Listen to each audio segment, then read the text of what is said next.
Hi മക്കളെ, കേരളത്തിലെ പല ഭാഗത്തും ശക്തമായ മഴ തുടരുന്ന സ്ഥിതിക്ക് കേരളത്തിലെ ഏതൊക്കെ ജില്ലകളിലാണ് അതത് ജില്ലാ കളക്ടർമാർ വിദ്യാഭ്യാസ സ്ഥാപനങ്ങൾക്ക് നാളെ ഡേറ്റ് ശ്രദ്ധിക്കുക, ഓഗസ്റ്റ് 2-ാം തീയതി വെള്ളിയാഴ്ച അവധി പ്രഖ്യാപിച്ചതെന്ന് വളരെ ക്വിക്കായിട്ട് നോക്കാം. ഒരു കാര്യം കൂടെ നിങ്ങൾ ശ്രദ്ധിക്കേണ്ടത്, ഞങ്ങൾ ഈ ഒരു ഡാറ്റ എടുത്തിരിക്കുന്നത് അതത് ജില്ലകളുടെ ജില്ലാ കളക്ടർമാരുടെ ഒഫീഷ്യൽ ഫേസ്ബുക്ക് പേജിൽ നിന്നാണ്. ആൻഡ് 1-ാം തീയതി വ്യാഴാഴ്ച രാത്രി 9 മണിക്ക് ഉള്ള അപ്ഡേറ്റ് ആണ് നിങ്ങളോട് ഞങ്ങൾ പറയുന്നത്.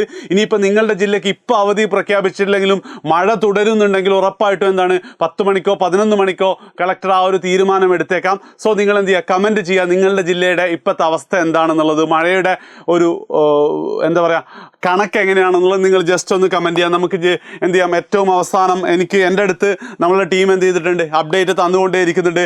ഏറ്റവും ഫസ്റ്റ് നമ്മളെ തലസ്ഥാന നഗരി വെച്ച് തന്നെ തുടങ്ങാം. തിരുവനന്തപുരം ജില്ലയ്ക്ക് നാളെ അവധി ഇല്ല എന്നാണ് പറയുന്നത്.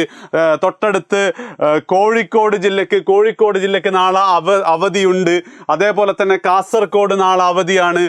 പിന്നെ കോട്ടയത്തിൻ്റെ സ്ഥിതി കോട്ടയത്തിന് അവധിയില്ല. ആലപ്പുഴയ്ക്ക് അവധിയില്ല. മലപ്പുറം നാളെ അവധിയാണ്. വയനാട് ഉറപ്പായിട്ടും അവധിയായിരിക്കുമെന്ന് നിങ്ങൾക്കൊക്കെ അറിയാവുന്നതാണ്. പിന്നെ വരുന്നത് ഇടുക്കിക്ക് അവധിയില്ല. ഇടുക്കിയിലൊന്നും മഴയില്ലടാ. ഇടുക്കിയിലൊക്കെ നല്ല മഴയ്ക്ക് സാധ്യത ഉള്ളതാണല്ലോ. അതപ്പോൾ എനിക്ക് തോന്നുന്നത് നോർത്ത് ഭാഗത്താണെന്ന് തോന്നുന്നല്ലേ ഈ മഴയും എന്തൊക്കെയോ കാലാവസ്ഥാ സാധനങ്ങളൊക്കെ പറയുന്നത്. പിന്നെ തൃശ്ശൂർ അവധിയാണ്. പാലക്കാട് അവധിയാണ്. എറണാകുളം അവധിയല്ല. പത്തനംതിട്ട അവധിയല്ല. കൊല്ലം അവധിയല്ല. അതേപോലെ തന്നെ കണ്ണൂർ ജില്ലയിൽ അവധിയാണ് എന്നാണ് പറയുന്നത്.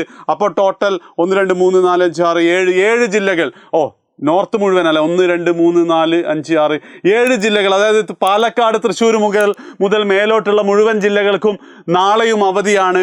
1-ാം തീയതി വ്യാഴാഴ്ച രാത്രി 9 മണിയുടെ അപ്ഡേറ്റ് പ്രകാരമാണ്. അതേ സ്ഥാനത്ത് എറണാകുളം മുതൽ താഴോട്ടുള്ള ജില്ലകൾക്ക് നാളെ അവധിയില്ല എന്നാണ് അതത് ജില്ലാ കളക്ടർമാർ ഇപ്പോൾ പ്രഖ്യാപിച്ചിട്ടുള്ളത്. ഇതിന് എന്ത് ചെയ്യാം, നിങ്ങൾ ചെയ്യേണ്ടത് നിങ്ങളുടെ നാട്ടിൽ എന്താണ് മഴയുടെ അവസ്ഥ എന്ന് ജസ്റ്റ് ഒന്ന് നിങ്ങൾ കമൻറ്റ് ചെയ്യാം കേട്ടോ. ശരി.